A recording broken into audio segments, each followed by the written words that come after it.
Troisième vidéo sur les variations des fonctions trigonométriques. Cette vidéo va reprendre le même raisonnement que la vidéo numéro 2, qu'on appelle l'épisode numéro 2 sur les variations des fonctions trigonométriques. Donc on a été un tout petit peu plus rapide.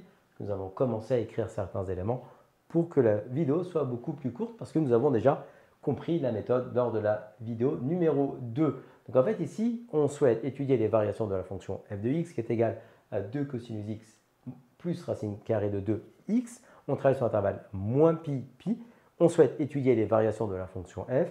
Donc première étape, on calcule la dérivée de la fonction f. Deuxième étape, on étudie le signe de f'.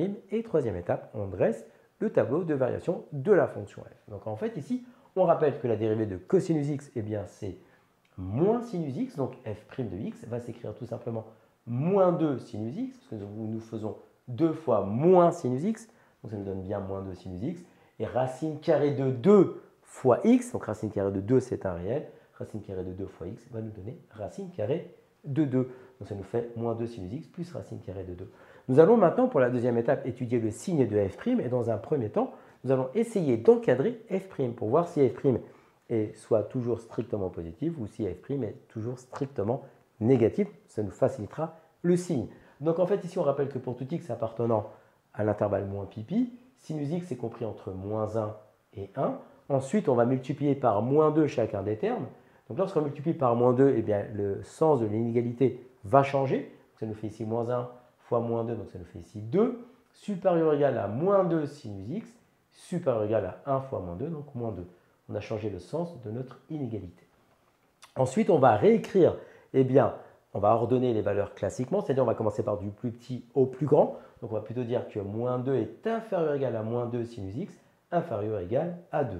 Ensuite, on va rajouter racine de 2. L'objectif, on rappelle, c'est de faire apparaître f' de x, c'est de l'encadrer. Donc je rajoute plus racine de 2 eh bien, de chaque côté, pour chacun des termes. Et donc on observe une chose, on a bien f' de x qui est supérieur ou égal à moins 2 plus racine de 2 et inférieur ou égal à 2 plus racine de 2. On sait que racine de 2, eh bien, c'est approximativement 1,41. Donc si vous faites 2 plus 1,41, bah, aussi vous avez la somme de deux réels strictement positifs, donc c'est strictement positif pour le terme qui est à droite, mais ici pour le terme à gauche, on a moins 2 plus racine de 2. Comme racine de 2, on a dit que c'était 1,41. Vous faites moins 2 plus 1,41, eh bien, ça vous donne une valeur qui est strictement négative. Donc ici, on a f' de x qui est plus grand qu'une valeur négative et qui est inférieur ou égal à une valeur positive. Donc c'est-à-dire qu'ici, eh bien, f' est tantôt négatif, tantôt positif.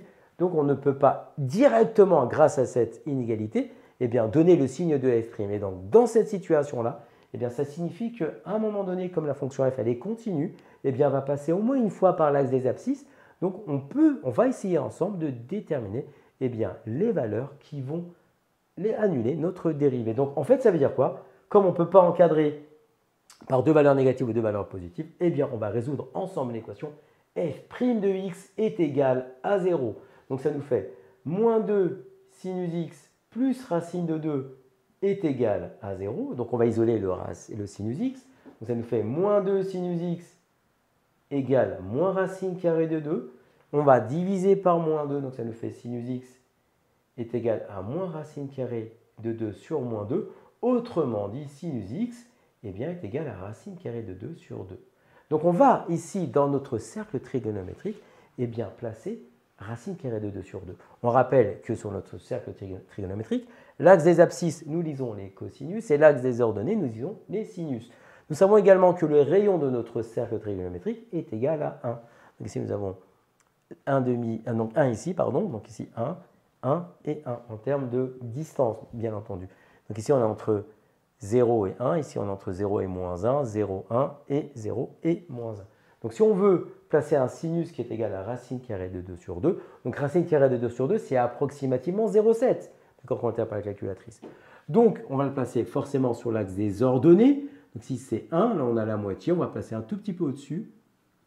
Approximativement, nous sommes ici, racine de 2 sur 2.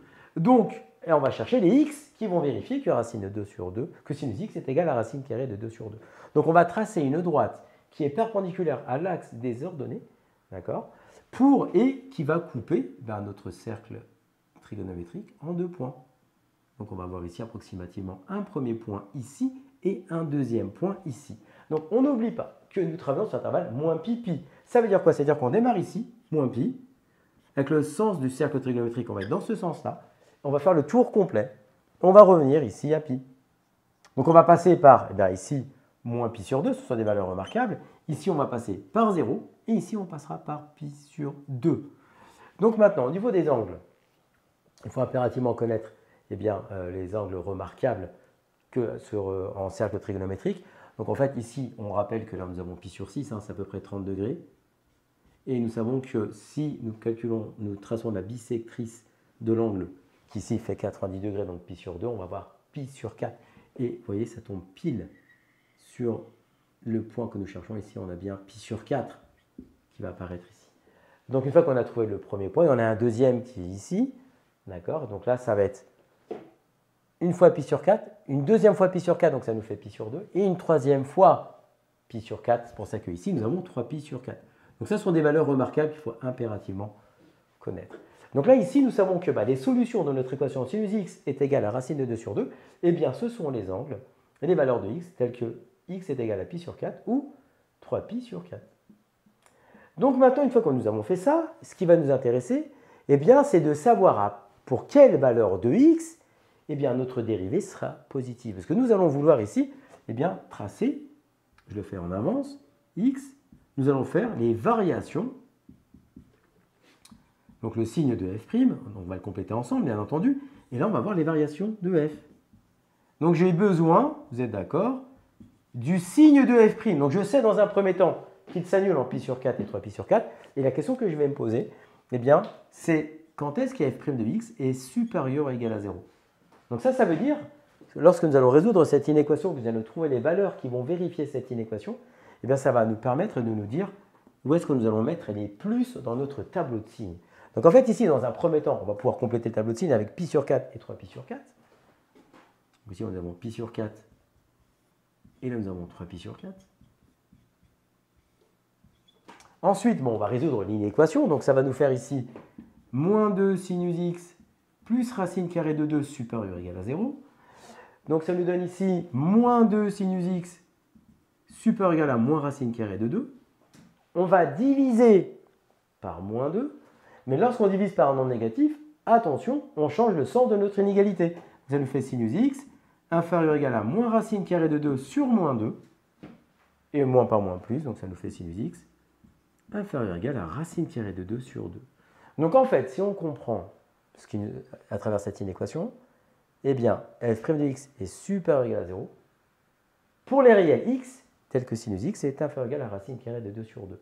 Donc déjà sur notre ici cercle trigonométrique, on va modéliser les sinus x qui sont inférieurs ou égal à racine de 2 sur 2. Donc ici on sait que c'est racine carrée de 2 sur 2.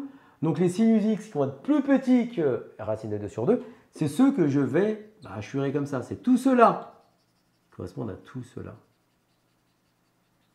Donc maintenant, une fois que nous avons déterminé sur l'axe des sinus, d'accord, on sait que c'est les sinus x inférieurs ou égal à racine de 2 sur 2, on va chercher maintenant les x tels que sinus x, d'accord, soit inférieur ou égal à racine de 2 sur 2.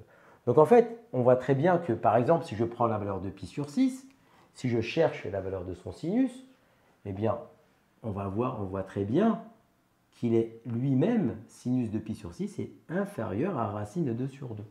Donc si on modélisait tous les x qui sont sur notre cercle trigonométrique, tels que sinus x est inférieur ou égal à racine de 2 sur 2, je vais les mettre en noir. Ça va être, on va démarrer à partir de moins pi jusqu'à pi, on va démarrer ici. Tout cela vont fonctionner, parce que vous voyez bien que tous ceux que je suis en train de surligner, leur sinus va être négatif. Et je continue jusqu'à ici pi sur 4. Vous voyez bien, je m'arrête, parce qu'après, si je prends par exemple un angle ici, quel qu'il soit, on va avoir un sinus qui sera plus grand que racine de 2 sur 2, donc il ne m'intéresse pas. Donc toute cette partie d'arc de cercle ne m'intéresse pas. Et je continue à partir d'ici, et là, oui, ça fonctionne. Donc ça veut dire quoi? Ça veut dire qu'en fait, sinus x est inférieur ou égal à racine de 2 sur 2, si x appartient, on démarre à moins pi, donc de moins pi jusqu'à pi sur 4, de moins pi à pi sur 4, eh bien, nous avons les sinus qui vont être inférieurs ou égaux à la racine de 2 sur 2. Et ensuite, cet arc de cercle-là, de 3pi sur 4 à pi. Donc, union 3pi sur 4, pi. Et donc, on va mettre les signes plus sur ces deux intervalles. Donc, on va voir ici, eh bien, plus ici, que moins pi sur 4, pi, plus également sur 3pi sur 4, pi. Et donc, autrement dit, ici, on va voir le signe moins. Et donc, eh bien maintenant, on va pouvoir dire que sur cet intervalle-là, c'est croissant, puis décroissant, et enfin croissant. Donc, on a vu ensemble comment étudier les variations d'une fonction trigonométrique. Comme tu as kiffé la vidéo et que tu veux des bonnes notes en maths, alors tu mets un pouce bleu, tu t'abonnes à notre chaîne, tu poses un commentaire, on y répond sans problème. Ensuite, on t'embarque avec nous sur g20enmaths.com. Des exercices corrigés, des détails de ouf avec ça. Plus d'excuses pour pas avoir de bonnes notes en maths. Et bien sûr, rendez-vous sur nos réseaux sociaux.